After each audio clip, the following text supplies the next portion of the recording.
Hello everyone.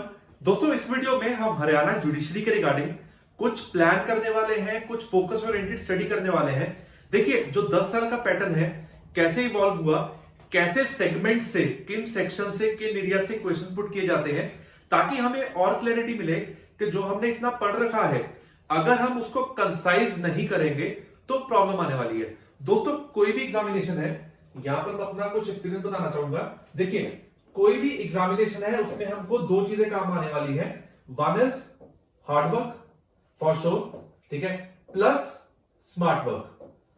तो अभी अगर आपने बहुत मेहनत की है एग्जामिनेशन के रिगार्डिंग, बट कुछ एनालाइज्ड नहीं है, कुछ डेटा पे वर्क नहीं किया, तो प्रॉब्लम आ सकती है। इन चीजों को ध्यान रखते हुए इस वीडियो को आप एंड तक देखिए, क्योंकि मैं पूरे का पूरा जो पैटर्न है हरियाणा के रिगार्डिंग, कैसे टाइप के क्वेश्चंस पुट किए जाते हैं, कौन से हेडर्स हैं, आपको कौन सी चीजें बिल्कुल स्किप नहीं करनी, हम इस वीडियो में बात करने वाले हैं। स्टार्ट करते हैं हरियाणा जुडिशरी का। ये पूरे का पूरा पैटर्न है जिसमें हम स्मार्ट स्टडी करने वाले हैं, राइट। जिन स्टूडेंट्स ने कोर्सेज एनरोल कर रखे हैं उनके लिए ये चीज फॉलो करनी बहुत जरूरी है। बाकी जो लोग अपने हिसाब से प्रिपरेशन कर रहे हैं, आप भी ट्राई कीजिए कि अगर आप इन चीजों को इंप्लीमेंट कर पाएंगे तो आपको ये चीजें हेल्प करने वाली है एग्जामिनेशन प्रिपरेशन में। दोस्तों, ये देखिए, कुछ डिविजन्स जैसे कि क्वेश्चंस क्या आते हैं, मैक्सिमम। अब यहां पे मैं आपको बताऊंगा कि ये जो पॉइंट्स हैं किन सब्जेक्ट्स में, क्योंकि अगर आप सिंगल सिंगल सब्जेक्ट कवर करेंगे तो 15-16 सब्जेक्ट्स में बताना बहुत मुश्किल होगा और आपके लिए अंडरस्टैंड करना मुश्किल होगा। फिर से फोकस लूज होगा कि एग्जैक्टली सबसे इंपॉर्टेंट एरिया कौन सा है। तो आपको ये बताऊंगा कि इन सब्जेक्ट्स में किनका ज्यादा फोकस है, जहां से एग्जामिनेशन पुट किया जाता है। देखिए, मैगजीन के रिगार्डिंग अब अपन यहां पे लेके चलते हैं कि अगर हम मैगजीन की बात करते हैं, मैगजीन पूरे सिलेबस में अगर हम बात करते हैं किसी भी सब्जेक्ट की, ये कहीं से भी पुट किया जा सकता है। और नॉर्मली हर स्टेट एग्जामिनेशन में यहां से एक या दो questions, 2 is on the major side, या एक क्वेश्चन तो आता ही है। तो अभी के लिए हम साइड रखते हैं मैगजीन वाले पार्ट को। रीजन ये है कि हमें फोकस डालना है उन चीजों पे जहां से ज्यादा मेजर पार्ट कवर किया जाता है, ठीक है। तो दोस्तों, यहां पे आप देखिए, जब हम इलस्ट्रेशंस की बात करते हैं, अब इंडियन पीनल कोड, ठीक है, इलस्ट्रेशन से भरा रहता है। हरियाणा, दिल्ली, पंजाब, ठीक है, इवन उत्तराखंड में एक दो बार ऐसा पैटर्न आया कि 12-15 क्वेश्चंस इलस्ट्रेशन से थे। तो आईपीसी का इलस्ट्रेशंस पार्ट हम स्किप नहीं कर सकते। दूसरा जो पार्ट है जहां से बहुत इलस्ट्रेशंस पुट की जाती हैं, that is normally civil procedure code में सेक्शन के साथ साथ जो इलस्ट्रेशन दी हुई है वहां से भी पॉइंट पुट किए जाते हैं। और छोटे सब्जेक्ट्स में से जैसे कि कॉन्ट्रैक्ट एक्ट, इसको स्किप नहीं किया जा सकता, जिसमें इलस्ट्रेशन बहुत इंपॉर्टेंट है, राइट। और दोस्तों, जो सेक्शन नंबर्स के रिगार्डिंग, देखिए, अभी कुछ ऐसा फोकस है पार्ट 1 में, जो मैंने ये पूरा एनालाइज किया है, जो तो वीडियो का ये पार्ट 1 है जिसकी अब अभी हम बात कर रहे हैं, इसमें हम सबसे पहले जो सबसे मेजर पार्ट है उसके रिगार्डिंग गो थ्रू करेंगे, ताकि आपका फर्स्ट फोकस ये पर्टिकुलर एरिया रहे, ठीक है।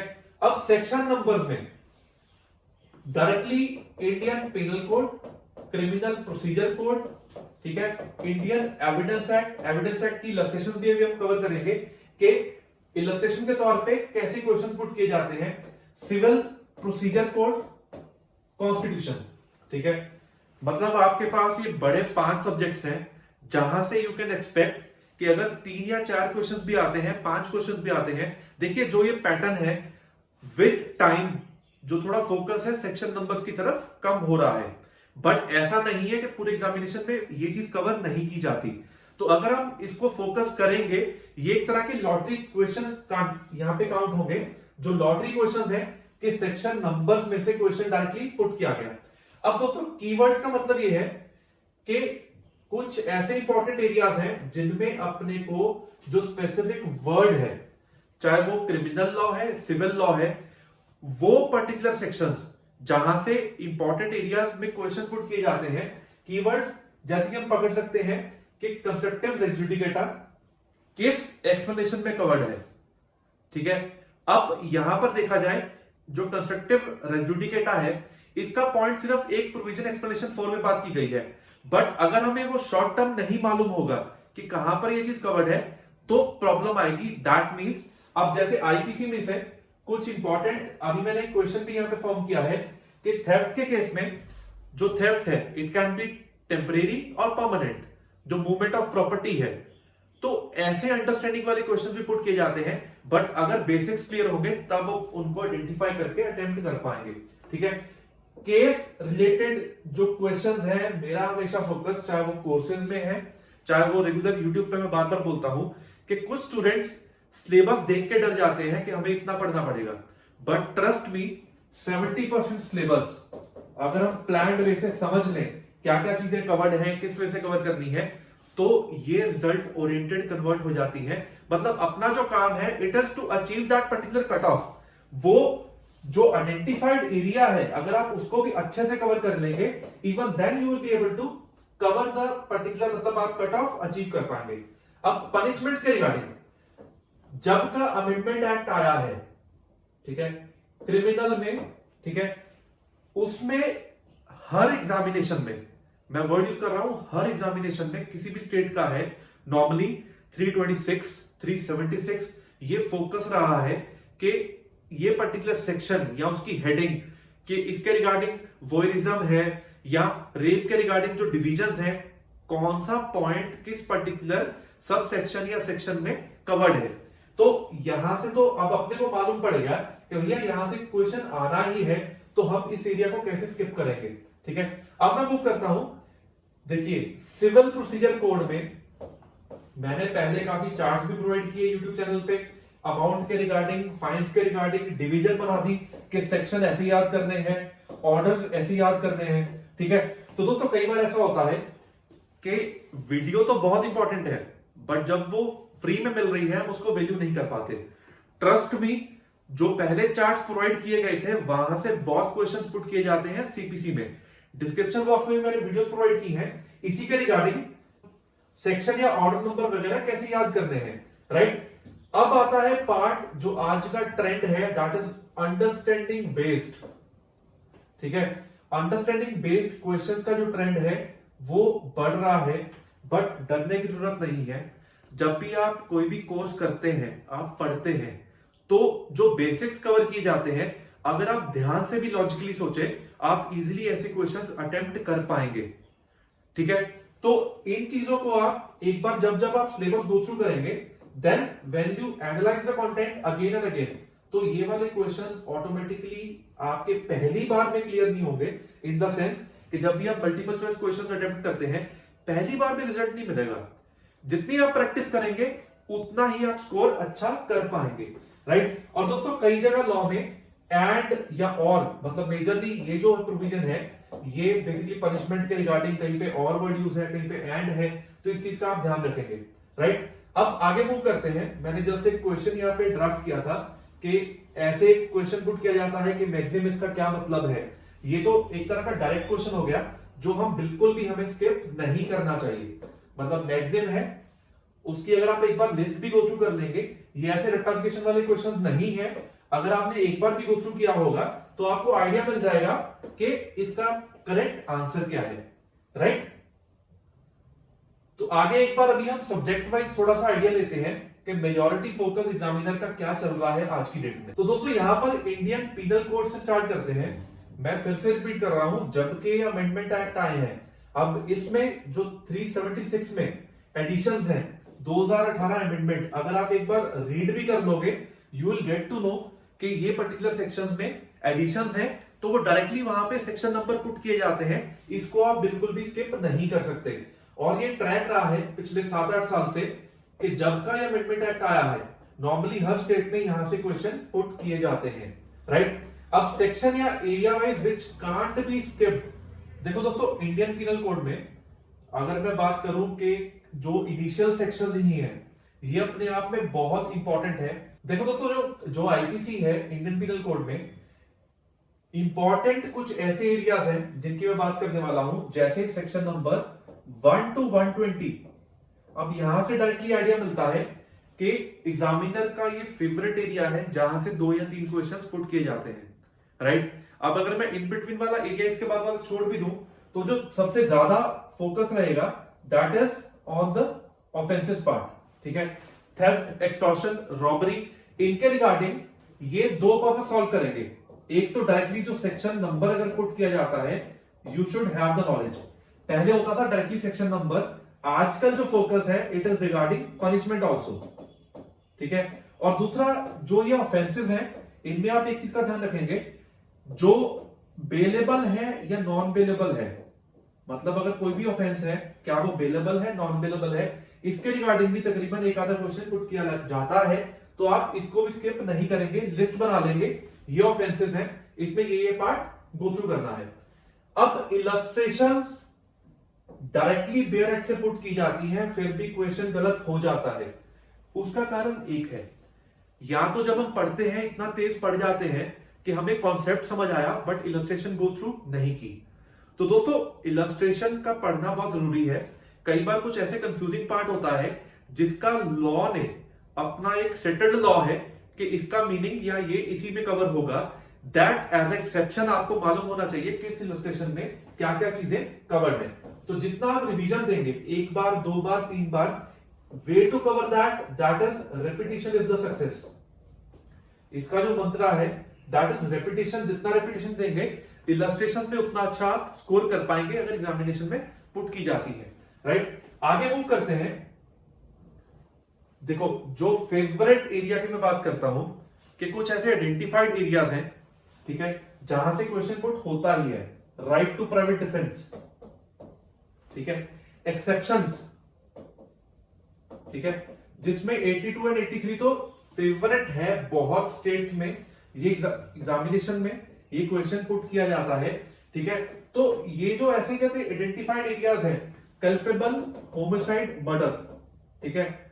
अब ये तो मेंस का 101% हो जाता है कि अगर कोई स्पेसिफिक स्टेट है, 80% ऑफ द स्टेट्स में आपको मेंस में ये पर्टिकुलर क्वेश्चन मिलेगा, और प्रीलिम्स में नॉर्मली आपको मिल जाएगा कि क्या ये 299 का है, मतलब कल्पेबल होमिसाइड है, या जो मर्डर में कवर्ड है।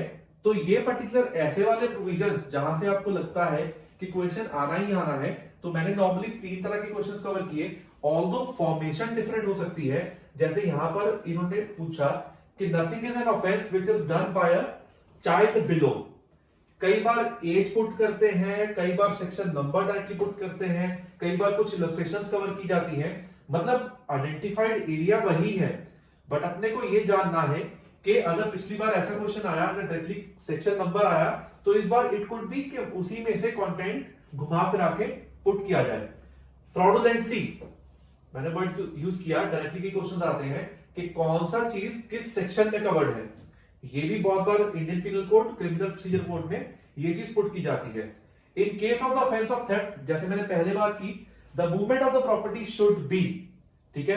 तो डायरेक्टली इस पर्टिकुलर फॉर्मेट में भी क्वेश्चन पुट की जाते हैं। जो यहां पर ध्यान रखने वाला पॉइंट है, पहली बार इसमें जो सेक्शन नंबर्स हैं, सेक्शन नंबर्स से क्वेश्चन पुट किया जाता है। दूसरा, जो आइडेंटिफाइड एरियाज हैं जहां से ज्यादा क्वेश्चन आते हैं, उनमें हम सेक्शन नंबर प्लस उनकी इलस्ट्रेशन प्लस अंडरस्टैंडिंग वाला पार्ट, यहां से भी क्वेश्चन पुट किया जा सकता है। थर्ड, इलस्ट्रेशंस बिल्कुल भी स्किप नहीं कर सकते। तो अपने को मालूम पड़ा कि एज अ हेडर यहां से क्वेश्चन आते हैं, तो इन पे फोकस अपना ज्यादा रहेगा। अब दोस्तों क्रिमिनल प्रोसीजर कोड में अगर as a person, as a student मेरे को ये चीज समझ आ रही है कि यार कुछ तो ऐसा एरिया है जहां से बहुत मेजर पार्ट पुट किया जाएगा एग्जामिनेशन में, ठीक है। तो अगर एग्जामिनेशन में मेजर पार्ट पुट किया जाएगा, तो मेरा ज्यादा फोकस पहले इनिशियली जब भी मैं प्रिपरेशन स्टार्ट कर रहा हूं, अब नॉर्मली डायरेक्टली 28-29 में से, ठीक है, यहां से क्वेश्चन पुट किया जाता है। ये बहुत इंपॉर्टेंट एरिया है। उसके बाद हम स्टार्ट हो जाते हैं कि 154 से लेके इंक्लूडिंग द चार्जेस पार्ट, ठीक है, आप एंड तक ले चलिए।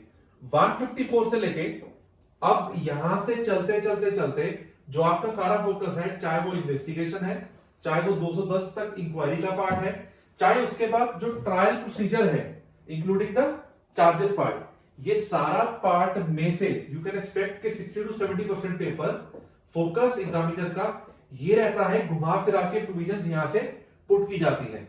तो क्रिमिनल प्रोसीजर कोड में मैंने डिस्क्रिप्शन बॉक्स में पूरे का पूरा जो बेयर एक्ट है मतलब कौन कौन से सेक्शंस हैं, उसमें एक बार बेरेट के पॉइंट ऑफ व्यू से प्लस आप थोड़ा सा जो अमेंडमेंट पार्ट होगा आप वो एक बार गो थ्रू करेंगे, ताकि आपको एक बार आइडिया मिले कि पूरी प्रोविजन में क्या क्या चीजें कवर्ड है। ठीक है, तो दोस्तों यहां पर देखिए आप, अगर मैं बात करता हूं कि जो मेजर सब्जेक्ट्स हैं, अगर उसमें से डायरेक्टली चैप्टर नंबर्स पुट किए जाते हैं, ठीक है, यहां पर कुछ स्पेसिफिक सब्जेक्ट्स हैं जैसे कि आईपीसी, सीआरपीसी, ठीक है, एविडेंस, सिलेक्टेड से आपके जो सब्जेक्ट्स हैं, और अगला आ गया सीपीसी में सेक्शन नंबर भी है और ऑर्डर नंबर्स भी डायरेक्टली क्वेश्चन पुट किया जाता है। इनमें जो है चैप्टर नंबर्स भी कवर करने हैं, बिकॉज एग्जामिनेशन में क्योंकि कट ऑफ बेस्ड है, हमें कट ऑफ अचीव करनी है, तो उसमें अपने को ये जरूर जानना होगा कि एक क्वेश्चन भी कई बार मैटर करता है कि आपका रॉन्ग नहीं होना चाहिए, राइट। तो इसमें से जो आइडेंटिफाइड एरिया है, हमने जो किया कि ठीक है ये वाला पर्टिकुलर एरिया बहुत इंपॉर्टेंट है, investigation, inquiry, trial, plus this area, plus ये एरिया ऐसा है जहां से ज्यादातर स्टूडेंट्स कई बार पार्ट छोड़ जाते हैं, कवर नहीं करते, but this is also very important area अगर हम बात करते हैं क्रिमिनल प्रोसीजर कोड की। और दोस्तों यहां से भी ये एक आइडेंटिफाइड एरिया है जहां से क्वेश्चन पुट किए जाते हैं, मतलब आप लेके चलो तो जितना पार्ट मैंने यहां पे बताया है, in addition to investigation, inquiry, trial, ये पार्ट बिल्कुल भी स्किप नहीं होना चाहिए, राइट। तो अगला मूव करते हैं, एक बार हम आइडिया ले लेते हैं कि जैसे यहां पर क्वेश्चन फॉर्मेशन है, अब हमने ये पर्टिकुलर जो एरिया है, कई बार एक दो क्वेश्चंस मैं ये बताना चाह रहा था कि यहां वहां से भी पुट किए जाते हैं जो हम सोचते हैं इंपॉर्टेंट एरिया नहीं है, ठीक है, तो उनका ये तरीका है, आप एक बार जो आपका 80% फोकस होना चाहिए ऑन द कोर कंटेंट, ठीक है, आपका 80% फोकस कोर कंटेंट पे है, बाकी कंटेंट आप एक बार रीड जरूर करेंगे, क्योंकि दोस्तों ये कॉलेज एग्जाम नहीं है, कॉम्पिटिटिव एग्जामिनेशन है, एक क्वेश्चन भी कई बार मैटर करेगा। अब कुछ पर्टिकुलर क्वेश्चंस ऐसे भी आते हैं कि प्रोविजन कब ऐड हुई, ठीक है, तो इसमें जो सिलेक्टेड सारा प्रोविजन है, जब जब वो पर्टिकुलर अमेंडमेंट्स आई, आपको उसका सारा आइडिया होना चाहिए, राइट। अब दोस्तों इंडियन एविडेंस एक्ट में आपको याद होगा, जिन्होंने कोर्सेज अटेंड किए हैं, कि सेक्शन नंबर 4 से लेके 16 तक मैंने कुछ निमोनिक्स और स्टोरी याद करवाई थी कि किसमें क्या क्या कवर्ड है। उसका रीजन ये था कि देखिए डायरेक्टली एविडेंस एक्ट में से सेक्शन 16 तक डायरेक्ट क्वेश्चन पुट किया जाता है किसमें क्या कवर्ड है, बट अब सिंगल सिंगल वर्ड याद करना कई बार मुश्किल होता है, जिस वजह से मैंने स्टोरी कवर की थी, इवन चैनल पे भी पोस्टेड है कि आपको सेक्शंस याद कैसे करने हैं। तो यहां से आइडेंटिफाइड एरिया है, दैट इज इनिशियल सेक्शंस, उसके बाद सेक्शन नंबर जैसे 32 है, ठीक है, आपको बिल्कुल भी ये पार्ट स्किप नहीं करना, ठीक है, ये पर्टिकुलर एरिया आ गया। अब 45 में से कई बार एक्सपर्ट्स के रिगार्डिंग डायरेक्टली क्वेश्चन पुट करते हैं, फिर धीरे धीरे करते हुए फिर फोकस आ जाता है 91 से लेके 100 तक का। इन बिटवीन के लिए कि आपको कौन कौन से सेक्शन कवर करने हैं, कुछ वीडियोस मैंने डिस्क्रिप्शन बॉक्स में प्रोवाइड की हैं जो आपको हेल्प करेंगी और एरियाज के बारे में जानने में, ठीक है। और दोस्तों यहां से देखिए 101 से लेके 114 तक नॉर्मली यहां से क्वेश्चन आता ही है, ठीक है। तो ये सब जो एरियाज है, मैंने पहले बात की 1 to 16 तक, ठीक है, फिर डिवीजन आ गया 17 to 23 तक। एविडेंस एक्ट तो ऐसा सब्जेक्ट है जिसमें से हम नॉर्मली कुछ भी स्किप नहीं कर सकते। एक्ट छोटा है, एक्ट का साइज जो है 167 सेक्शन वैसे कम है, बट इसका सारे का सारा पार्ट इंपॉर्टेंट है। अब क्वेश्चन फॉर्मेशन इस वे से भी पुट की जाती है, जैसे कहीं पर नंबर ऑफ डेज के रिगार्डिंग, ठीक है, और कहीं पर जो पार्ट है कि एविडेंस किस वे से काउंट होगा, राइट। अब उसके बाद एक बार आप क्वेश्चन फॉर्मेशन देख सकते हैं, ठीक है। अब सबसे इंपॉर्टेंट पार्ट कि कोड ऑफ सिविल प्रोसीजर। दोस्तों यहां पर एक चीज जाननी बहुत जरूरी है, कई बार क्या होता है कि हमें यह आइडिया नहीं होता किस सब्जेक्ट में क्या क्या फोकस होना चाहिए, ठीक है। तो यहां पर आपको मैं वो चीजें क्लियर कर रहा हूं कि अगर आप इन चीजों का फोकस करेंगे तो ऑब्वियसली आपका एग्जामिनेशन में रिजल्ट अच्छा होगा, ठीक है। अब यहां पर हम देखते हैं क्वेश्चंस किस वे से पुट किए जाते हैं।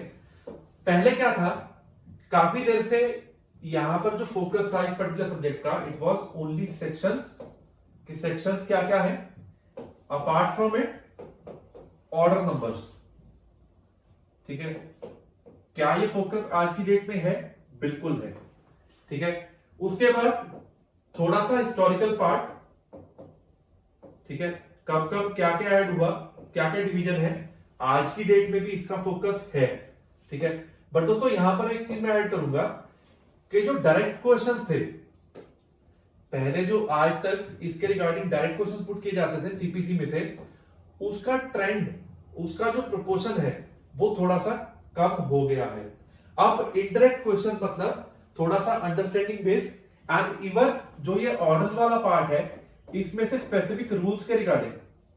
ठीक है, अब मैं बता देता हूं कि देखिए ऑर्डर नंबर 1 to 20 तक, ठीक है, जो ऑर्डर नंबर 1 to 20 तक है, इनमें आपको सारे रूल्स गो थ्रू करने हैं। जब आपका ये एरिया हो जाता है, सेकंड स्टेप आपका होगा कि सारे के सारे जो ऑर्डर्स की लिस्ट है 51 तक, आपको वो पार्ट याद करना है। थर्ड जो आपका फोकस होगा कि जो सेक्शन नंबर्स हैं, क्योंकि सेक्शन नंबर्स में से डायरेक्टली क्वेश्चन पुट किए जाते हैं, तो सेक्शन नंबर्स में भी पहले मैं बता देता हूं कि 1 to 25 ये आपके टिप्स पे होने चाहिए।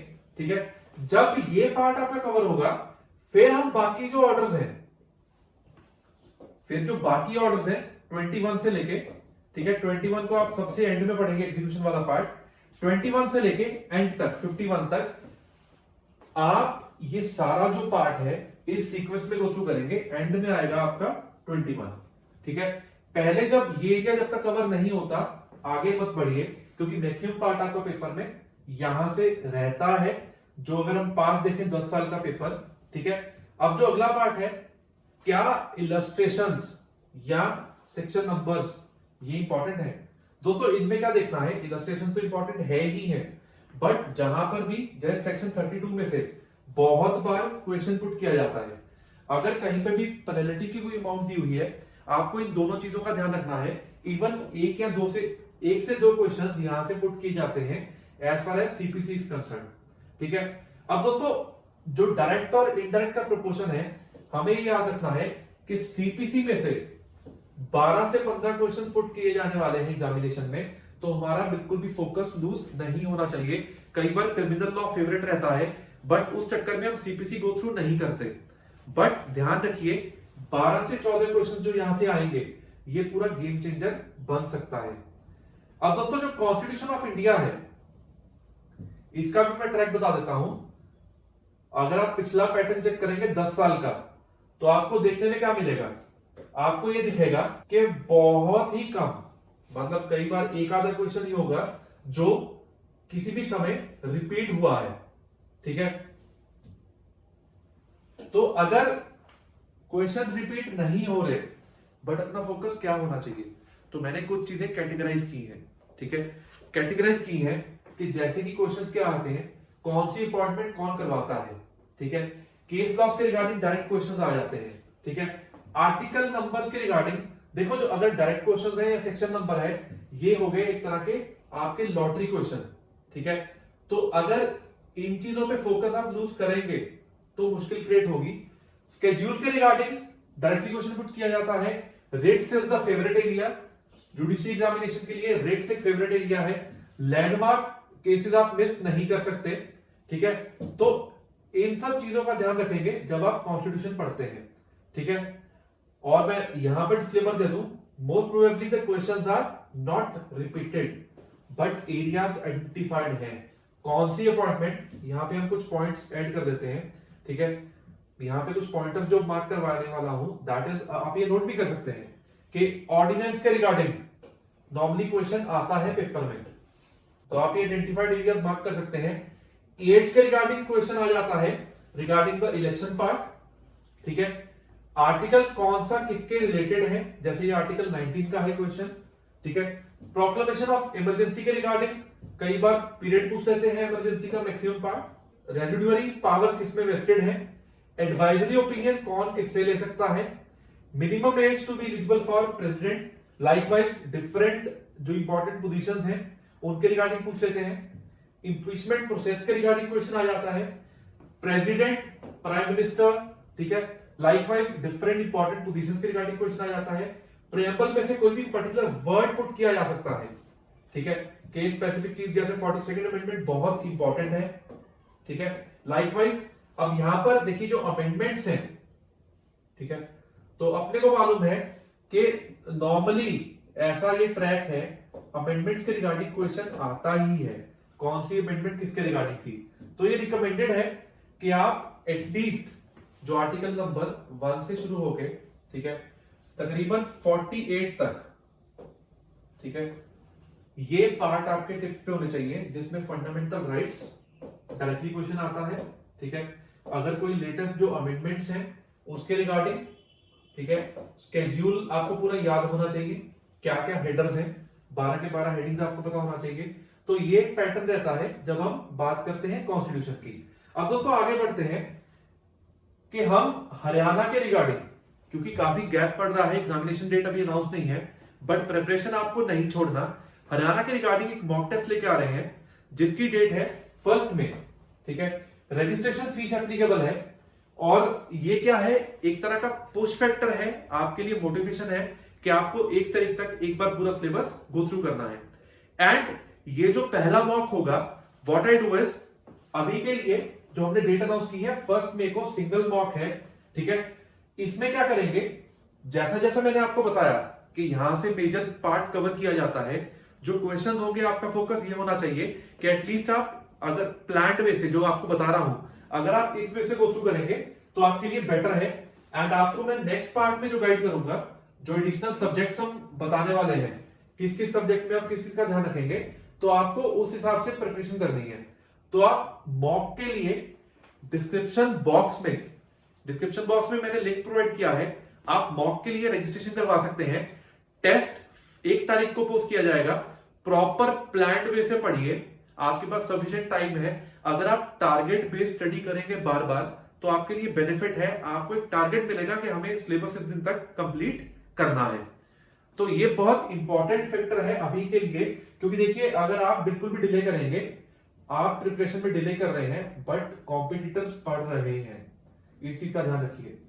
उसके बाद दोस्तों जो स्पेसिफिक रिलीफ एक्ट है, ऐसे वाले सब्जेक्ट्स में विच पार्ट इज इंपॉर्टेंट, ये अपने को पूछना ही नहीं चाहिए, सारा इंपॉर्टेंट है, कहीं से भी क्वेश्चन पुट किया जाता है।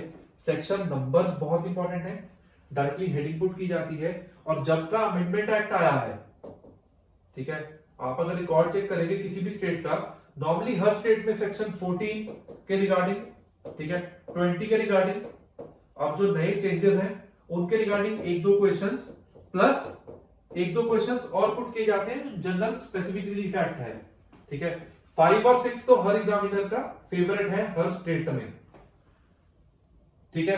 तो यहां पर अपने को पूरे का पूरा कंटेंट गो थ्रू करना है, सेक्शंस गो थ्रू करने हैं और अमेंडमेंट एक्ट अच्छे से गो थ्रू करना है, बहुत टाइम कंज्यूमिंग नहीं है। अगर आपको इस सब्जेक्ट में कोई भी प्रॉब्लम है तो हमने डिस्क्रिप्शन बॉक्स में एक लिंक प्रोवाइड किया है, आप इस कोर्स को बहुत ही नॉमिनल फीस पे भी गो थ्रू कर सकते हैं, कुछ घंटों में ही आपका एक कोर्स कंप्लीट हो सकता है, रिकॉर्डेड वीडियोस हैं, ठीक है। न्यू इंसर्शंस अपना बहुत इंपॉर्टेंट रोल प्ले कर रही है, जहां से क्वेश्चन नॉर्मली पुट किया ही जाता है, राइट। कॉन्ट्रैक्ट एक्ट क्योंकि ज्यादा टफ नहीं है, ज्यादा टफ इन द सेंस कि यहां पर अगर मैं बोलूं कि हरियाणा में किस लेवल के क्वेश्चन हैं, तो जो एनालाइज किया गया है नॉर्मली कि टाइप ऑफ कॉन्ट्रैक्ट क्या है, जो डिफरेंट सेक्शन में कवर किया गया है, वॉइडेबल, इनवैलिड, इलस्ट्रेशंस बहुत इंपॉर्टेंट है, यहां से तकरीबन 1-2 क्वेश्चंस पुट किए जाते हैं। और ये जो पार्ट है corrosion and influence, fraud, misrepresentation, mistake, ठीक है, कोर्स में मैंने शॉर्ट फॉर्म, ठीक है। और केस लॉज की अगर आपके पास लिस्ट भी है वहीं से, कि जैसे बेल्फर वर्सेस बेल्फर, ठीक है, किस केस लॉ में क्या क्या हेल्ड हुआ, अगर आपको हल्का सा भी आइडिया है इजीली अटेम्प्ट हो जाएगा कॉन्ट्रैक्ट एक्ट, ठीक है। उसके बाद बात आती है पार्टनरशिप, फिर से स्मॉल सब्जेक्ट है, मुश्किल नहीं है, कैसे क्वेश्चन पुट किए जाते हैं, जैसे कई बार यूज किया होता टर्म, किस केस में ऑल द पार्टनर्स, कई केस में यूज किया गया है मेजॉरिटी ऑफ द पार्टनर्स, ठीक है। उस हिसाब से आप एक बार इसको गो थ्रू करेंगे, मतलब पार्टनरशिप एक्ट में जैसे सेक्शन नंबर 28 है, that is the very important section, ठीक है। डॉक्ट्रिन के रिगार्डिंग आप इसको बहुत अच्छे से गो थ्रू करेंगे। देन माइनर के रिगार्डिंग डायरेक्टली क्वेश्चन पुट कर देते हैं 32 में से। अब दोस्तों ये जो सब्जेक्ट है, आई थॉट कि इनके रिगार्डिंग काफी वीडियो लंबा जा रहा है। आई हैड एन आइडिया, क्योंकि अपन डिस्कशन करने वाले हैं कि इन सब्जेक्ट्स में क्या क्या फोकस होगा। तो ये जो सब्जेक्ट्स हैं, child limitation act, sale of goods act, courts act, rent act and Hindu जो फैमिली लॉ के दोनों सब्जेक्ट, ये हम डिस्कशन करेंगे पार्ट 2 में। और आप जरूर बताइए कि आप क्या प्रॉब्लम फेस कर रहे हैं। डिस्क्रिप्शन बॉक्स में आप जो कमेंट बॉक्स है वहां पे भी कमेंट कीजिए कि आपको पार्ट 1 से क्या लर्निंग मिली। मॉक टेस्ट के लिए रजिस्ट्रेशन करवा लीजिए। अगर दोस्तों आप डिस्कशन करेंगे, only then we will come to know कि आपकी प्रिपरेशन कैसे चल रही है और वीडियोस कैसे वाले चाहिए आपको, मतलब किन किन चीजों में आप लैग कर रहे हैं।